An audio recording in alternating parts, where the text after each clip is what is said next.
In my last video, I solved Sleepy Moon. We broke down the secrets behind M1 and its transformation into something much darker. But that left a huge question hanging. What happened to M2? Where did the second mimic go? Well, to answer that, we first need to figure out which ending of Secret of the Mimic is canon. Secret of the Mimic has 3 endings, but only one of them holds the threads that weave into everything we see next. In ending 1, M2 escapes, alive, dangerous, and evil. But he never shows up again. Why? And in ending 2, the house, MCM, Roxy, Monty, all of it burns. Now, if we take a look at Murray's mansion, to the left of it, there is one singular fluffy tree. And going into FreeCam, we can see that this is the only tree like it. It is a specific texture specifically made for this. Why could that be? Well, because it's meant to mirror the FNaF 4 house. Afton's house. Plus, we see Roxy and Monty in the Pizzaplex. If ending 2 were canon, this house and everything it connects to would be gone. But it's not. The house survives, and that matters. And in ending 3, we see a version of the FNaF 4 bedroom. It looks a little different, yeah, but it's unmistakable in what it's meant to be. It's a preserved memory. There is no reason for steel wool to make this a coincidence. And there's more. A note from Afton himself confirming that he owns the land, and he promises not to touch Edwin's house. But once Edwin is gone, nothing stops him. The house stands, and the tunnels beneath it still connect to the facility. And we've seen this setup before, in Sister Location. Tunnels under Afton's home, security systems watching the family. A house built not just to live in, but to control from. The location is too significant to burn, and it doesn't. Not if ending 3 is the truth. But there are some issues with ending 3 being canon. And the biggest issue being, we have to beat the game once before we can get the Tiger Rock plush. And we need that Tiger Rock plush to beat Moon.exe. That's the only way we can get the glitched permission and fix M2. But that doesn't mean it's not canon. Because I believe this anomaly is even hinted at in the game. And there is a precedent set for it in the books. In the game, we find a note left behind that speaks of deja vu.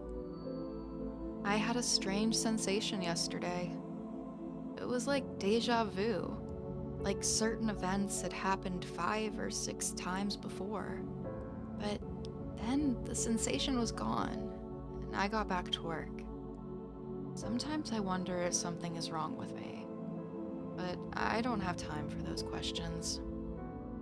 This hints at the possibility of a time loop, the deja vu. And in the book The Week Before, we have to finish the book before we can get the canon ending. And this book was released in September of 2024, meaning the book's plot was being developed at the same time production of this game was going on. So that means the plotline for both of these would have been going on around the same time.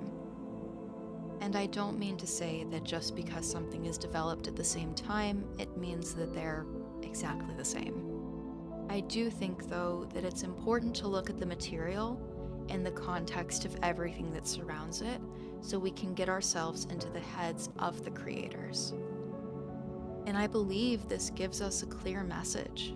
Sometimes the real ending only comes after playing it all again. And this house survives because it has to, because it holds something within it.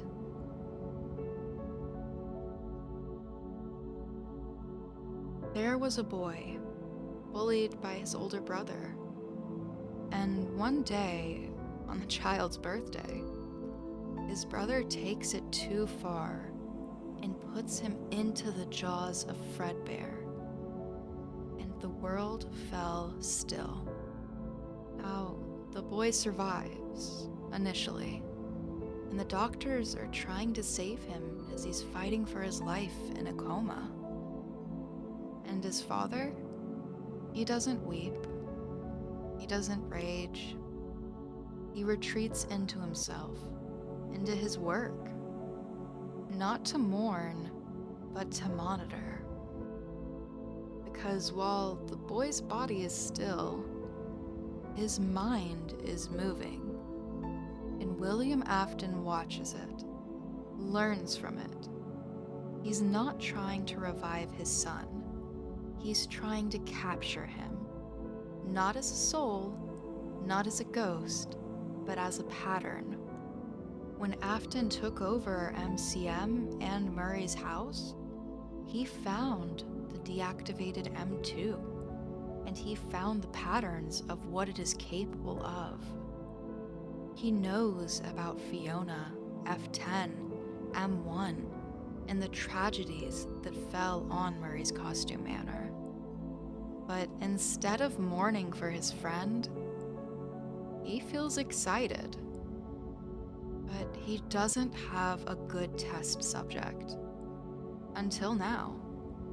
So he creates a loop of fear, a structure of memory. If he can isolate these emotions, the trauma, maybe he can rebuild what he just lost. So Afton begins running these experiments, and that's what FNaF 4 is. They're not the crying child's memories, but they are an induction for M2. Training simulations to turn him into Afton's perfect version of his son. So M2 is shown crying child's memories. The pills, the IV, and even the flatline. And every night he's put through looping nightmares trying to toughen him up. He's forced to relive this trauma because Afton believes his real son had flaws, but not this one. M2 must be stronger, braver, and more obedient. But in the end, M2 can't take this. He's been turned back into a little boy, and this is too much for him. And that's why he is told, "You're broken. I will put you back together." But Afton never finishes the job. M2 never truly becomes crying child. And Afton never does put him back together. Because shortly after this bite, at Circus Baby's Pizza World, his daughter dies too. And his plans change. And we've seen this done before in the books. In one of the books, Afton steals one of the Charlie bots to create Circus Baby. He's taken bots before to use them for his own purposes. Now, some fans believe FNaF 4 is told from the perspective of Michael Afton, the older brother, and not the crying child. And one of the most commonly cited pieces of evidence is the appearance of Nightmare Fredbear in the survival logbook. This is a book closely associated with Michael, and the argument goes that if Michael's writing in the book and Nightmare Fredbear is in it, well, then perhaps these nightmares were his all along. But I believe its contents reflect residual trauma, not necessarily original experience. It's entirely plausible that Michael is haunted by Nightmare Fredbear because he witnessed the bite of 83, and he caused it.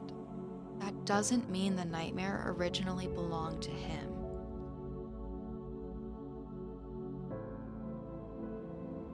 It isn't until much later, when Vanny enters the picture, that M2 is found and rebooted.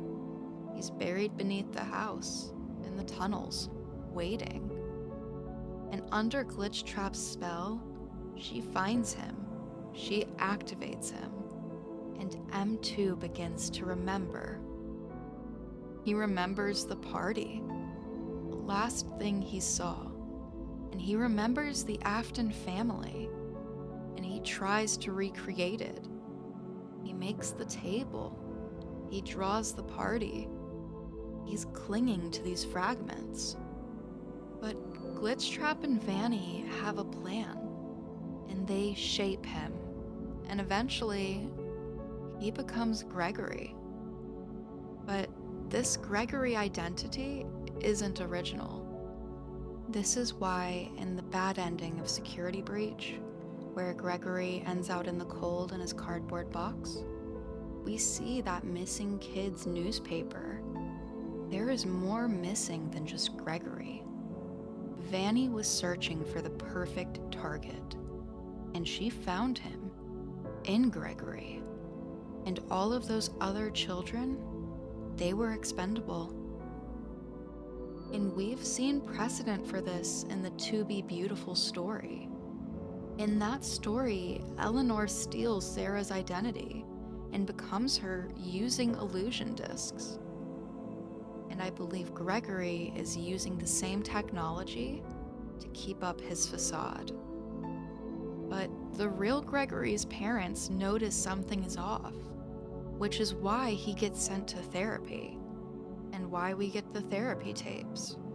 Because Gregory is patient 46.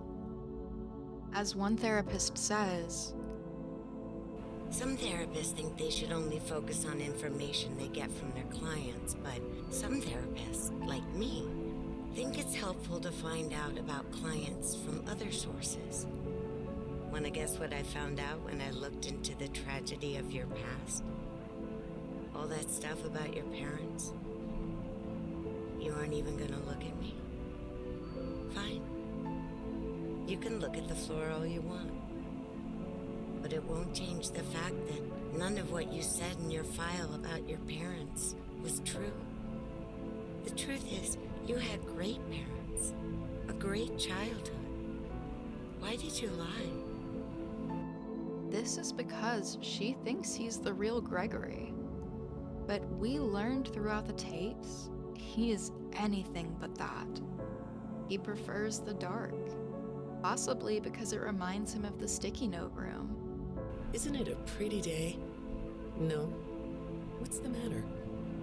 Oh, right. Too bright. I'll pull the shades. Better?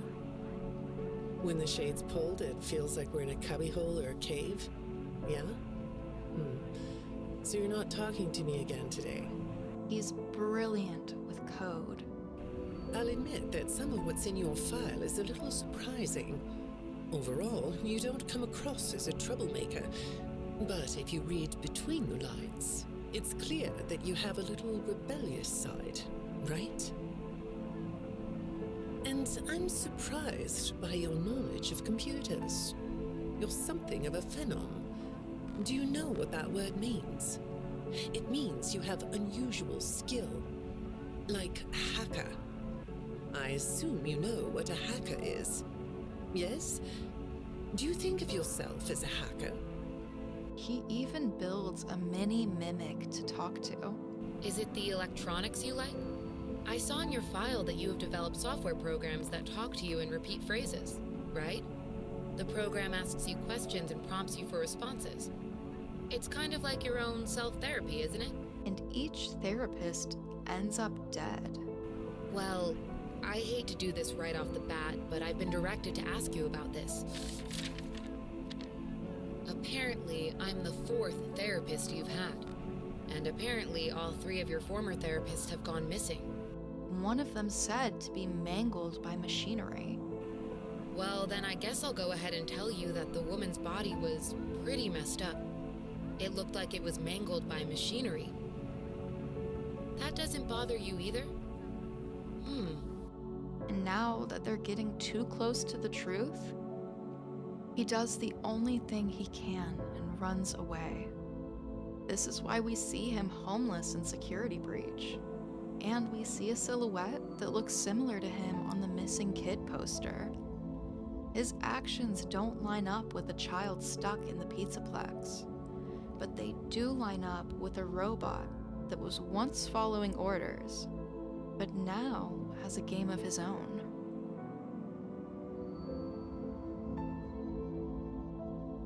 In Ruin, Gregory claims he doesn't know about the Mimic, but we know from the patient tapes that he has no issue lying. He was down there with the Mimic. His backpack is even outside the door. I believe he went down there to trap it and make sure it stays trapped. And that was enough for M1, the Ruin Mimic, to start mimicking him. And Cassie falls for it, trying to save her friend. And in the end, Gregory traps Cassie, possibly killing her, because he knows M1 is still out there, and it could blow his entire cover. So Secret of the Mimic is telling us more than Edwin's story. It's telling us the grief and loneliness that led to the mimics that we see in present-day FNaF. Ending 3 is canon, because it's the only one that allows the story to grow. From fire, from grief, and from mimicry. Gregory isn't who he says he is, and I believe he's going to turn out being something far, far worse. He's what was left behind, rebuilt, remade, and reprogrammed to survive, because he is M2. Thank you for watching, and if you want more deep FNaF dives like this one, don't forget to subscribe. Thanks. See you next time.